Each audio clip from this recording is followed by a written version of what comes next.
I wish I were big. Big wasn't just a feel-good fantasy about childhood wishes. It was Hollywood's most morally controversial blockbuster wrapped in innocent packaging, a production nightmare that nearly went straight to video, featuring a romantic subplot that made audiences deeply uneasy and hiding secrets that would shock even hardcore Tom Hanks fans. Behind the scenes, chaos erupted. The director doubted her leading man's ability. The writers desperately rewrote the script to avoid uncomfortable implications. Studio executives hired body doubles because they didn't trust their stars, and multiple actors rejected the role that would launch Tom Hanks to superstardom. Here are 20 weird facts about Big that will change everything you thought you knew about this innocent 80s classic. Let's get big with the truth. Robert De Niro was originally cast and practiced piano for months. Robert De Niro was cast in the lead role with Elizabeth Perkins. He later dropped out due to scheduling conflicts and was replaced by Tom Hanks. What audiences didn't know was that De Niro had already spent 3 months preparing for the role, including learning to play piano with his feet for the FAO Schwartz sequence. The studio even had custom-built practice keyboards delivered to his New York apartment. When De Niro suddenly departed, executives panicked. They'd already invested hundreds of thousands in pre-production around his darker interpretation of Josh. Hanks wasn't just stepping into a role, he was inheriting a completely different vision. The production delay cost $2.3 million and pushed the release back by 4 months. Penny Marshall hired dramatic actors to keep Tom Hanks from overacting. Though Hanks was always the first choice, director Penny Marshall had doubts. At the time, he was known for glib, over-the-top roles, and she feared he'd overplay Josh. Her solution?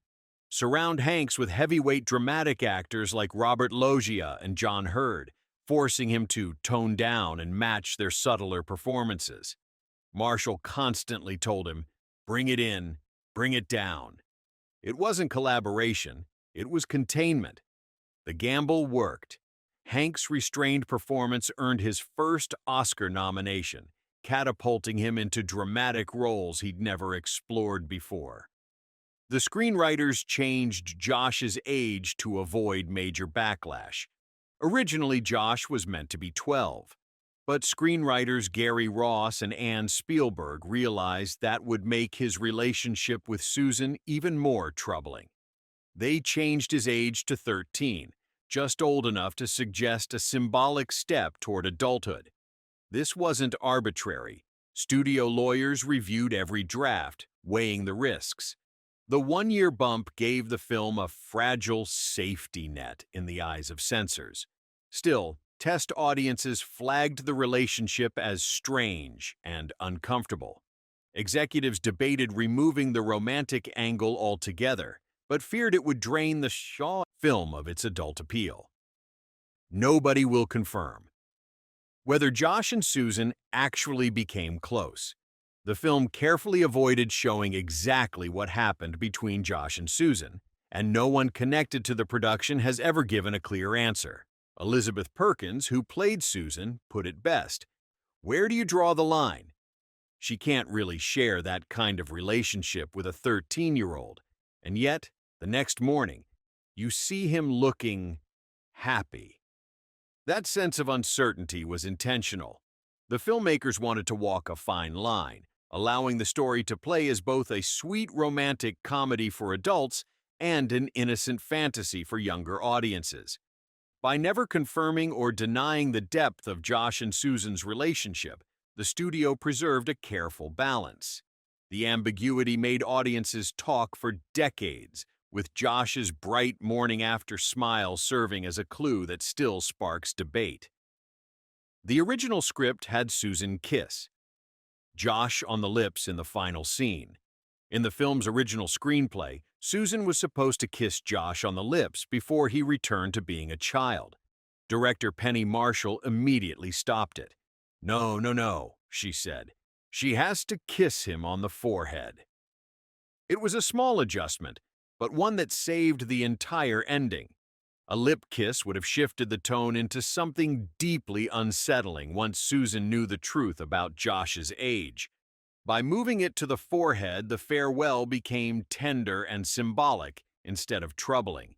It conveyed both affection and restraint, a goodbye that felt more like a mother's blessing than a lover's embrace. That subtle decision transformed what could have been a disastrous conclusion into one of cinema's most poignant and bittersweet moments, leaving audiences with poetry instead of controversy. David Moscow had to act out embarrassing adult scenes as reference material. To guide Tom Hanks's performance, Penny Marshall filmed David Moscow, who played young Josh, acting out all the same scenes, even the awkward romantic ones.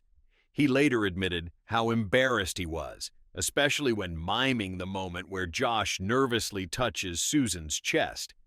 Hanks studied these tapes religiously, copying Moscow's natural gestures and nervous quirks. Many of Hanks' most authentic moments were directly inspired by the child actor's instincts. The Oscar-nominated performance rested on the uncomfortable work of a 12-year-old rehearsing scenes no child should have had to imagine. The film received a PG rating despite containing an F-word. Big is one of the rare PG-rated films where a strong word slipped through. In one heated moment, Billy angrily shouts at Josh using language that normally would have pushed the movie straight into PG-13 territory. Yet the censors made an unusual decision. They let it stay. The Motion Picture Association argued that children sometimes express frustration in real life, and sanitizing that moment would make the film feel less authentic. Their choice gave Big a unique place in ratings history. In fact, it quietly set a precedent. During the 1990s, several family-oriented films began to test the boundaries of the PG rating, pointing back to Big as proof that a little raw honesty didn't automatically demand a harsher label. What could have been censored instead became a groundbreaking detail in the movie's legacy. Tom Hanks and Elizabeth Perkins thought the movie would go straight to video. In 1987, the outlook for Big was far from promising. The body swap concept had suddenly become Hollywood's trend of the year, with films like Vice Versa and Like Father Like Son already flooding the market. Audiences seemed destined to grow tired of the gimmick before Big even hit theaters. On top of that, Penny Marshall was only on her second feature as a director, and executives weren't confident she could handle a high-stakes studio project.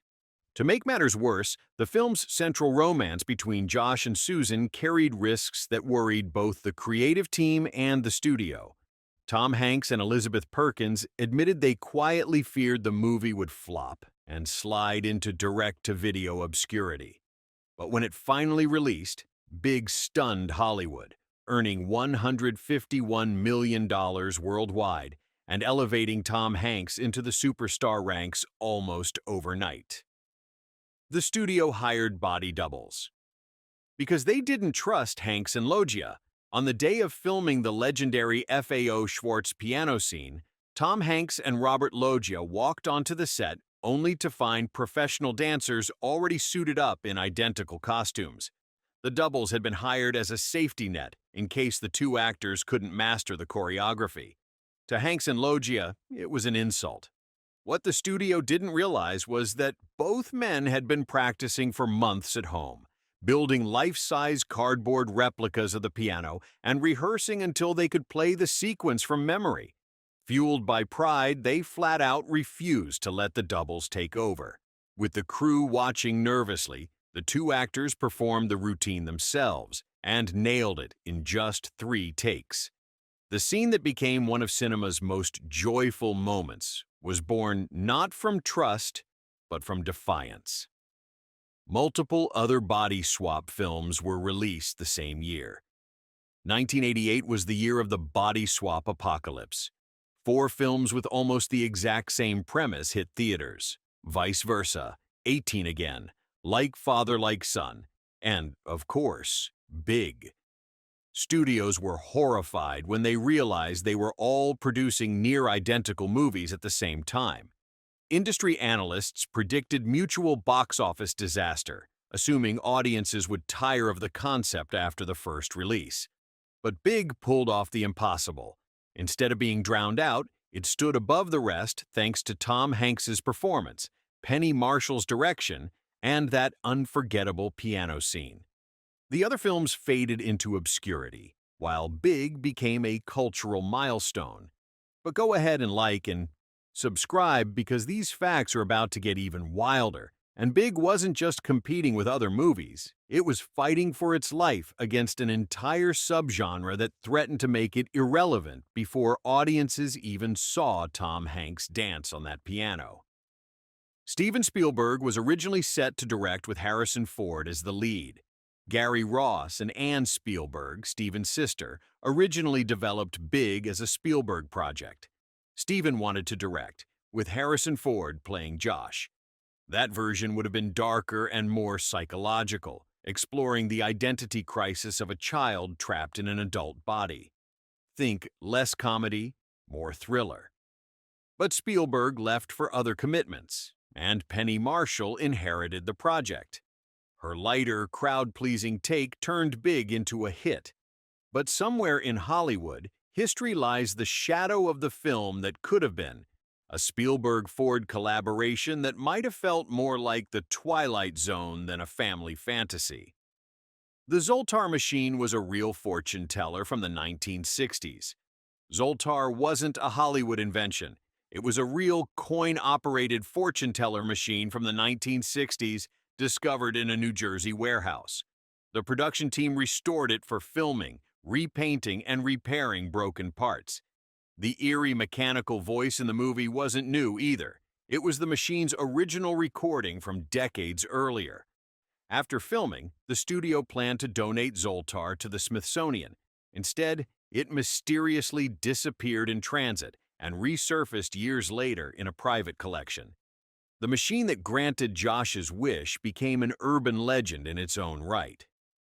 FAO Schwarz initially refused to allow filming.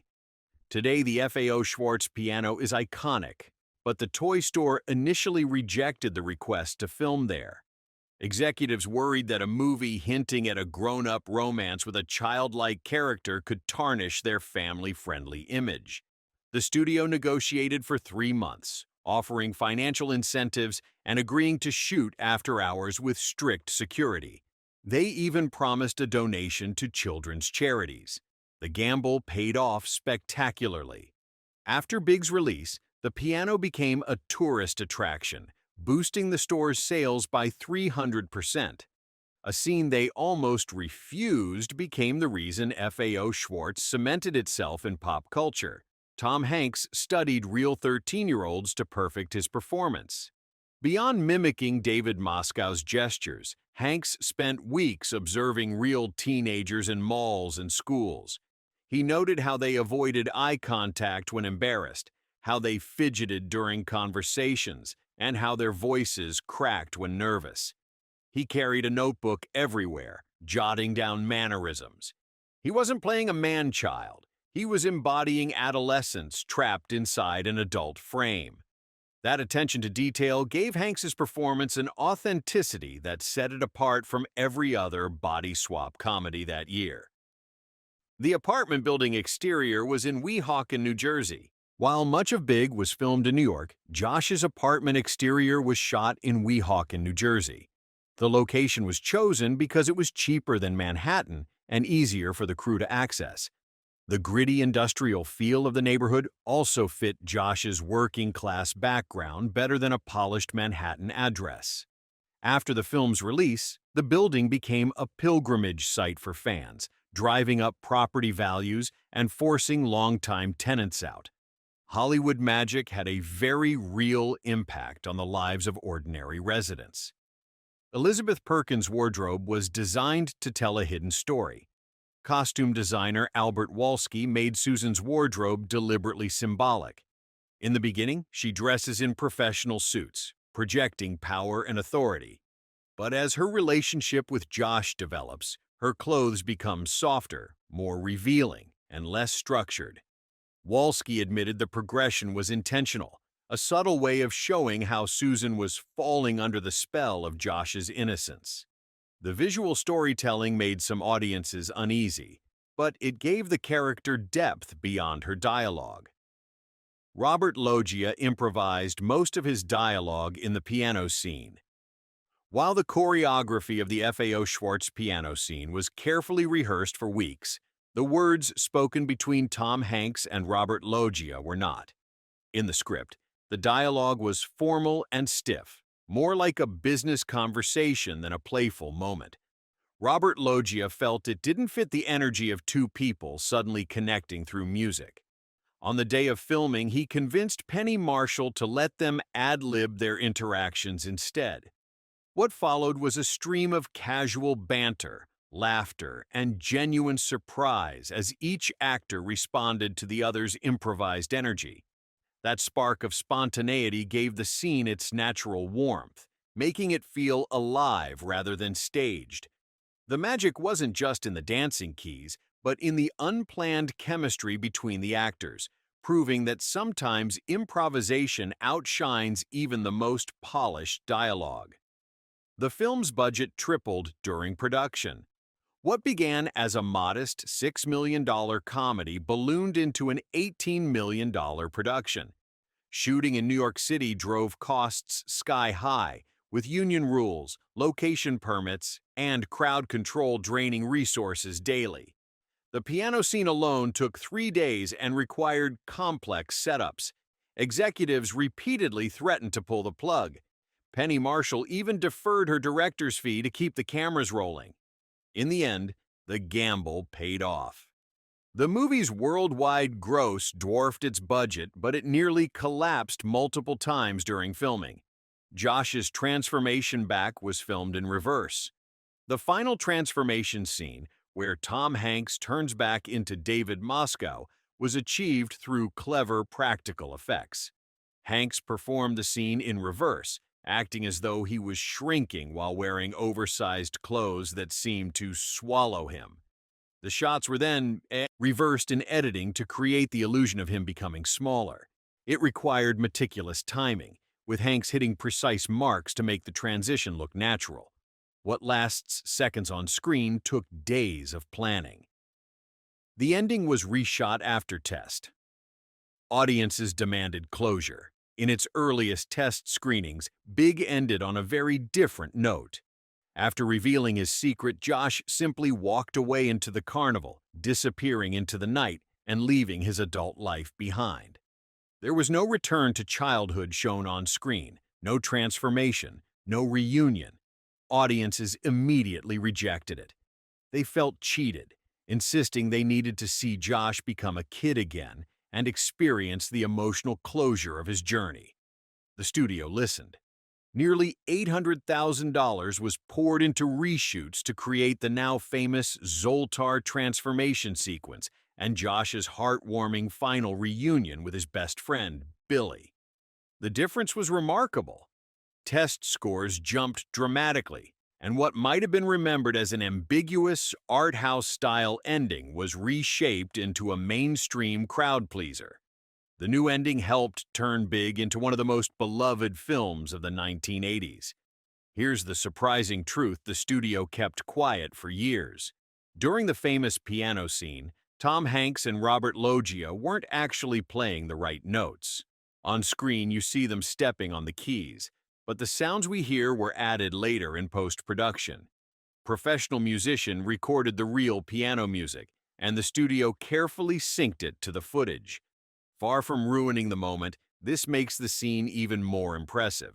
Hanks and Loggia weren't just playing a piano, they were performing an exact dance routine, pretending to create music while selling the joy of the moment through pure acting. Their energy and teamwork made the scene unforgettable. Big could have been a disaster, but instead it became one of the most beloved movies of the 1980s.